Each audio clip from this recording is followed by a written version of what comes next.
Let's cross now to Brussels and correspondent Dave Keating.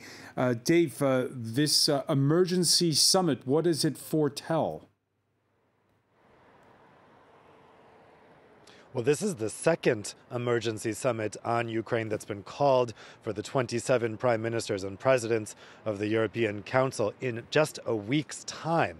I've been being told that the main reason, there are many reasons obviously that they need to come together and talk right now, but one of the main reasons is to make sure they're on the same page in terms of the next steps for sanctions. Almost everyone I talk to now thinks that we just had this first round of sanctions officially adopted just about an hour ago, and we're already looking at the second round of sanctions because it does look very likely that Russian forces are going to cross that line of control into Ukraine-controlled territory, and we're going to have conflicts between Russian troops and Ukrainian troops, and that will mean another round of sanctions. And particularly for those countries that are going to be very hard hit by these sanctions, they need to make sure that they're ready for that.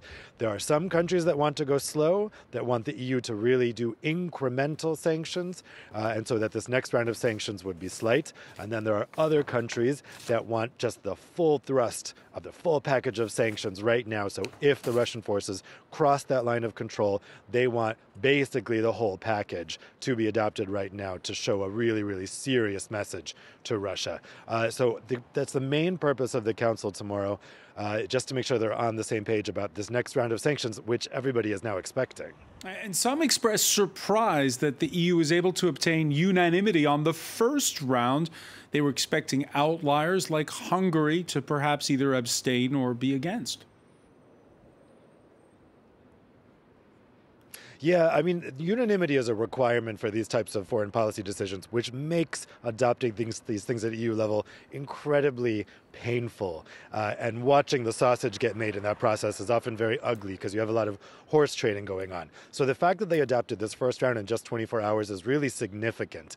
And I'm being told that basically all 27 countries are on board for more sanctions. The question is when and how much. That's what they need to come together on. But for Hungary in particular, which you mentioned, we do have this kind of budding friendship between Viktor Orban and Vladimir Putin. However, the alliance between Hungary and Poland is much more important to Viktor Orban. And if Hungary tried to veto any of these rounds of sanctions, that would torpedo his alliance with Poland, which is much more important when it comes to internal EU affairs. It's really inconceivable that he would risk blowing up the Visegrad 4 group that is also with Czechia and Slovakia for the sake of a relationship with Putin, which is really just in formation. It's not really a strong alliance with stated goals yet.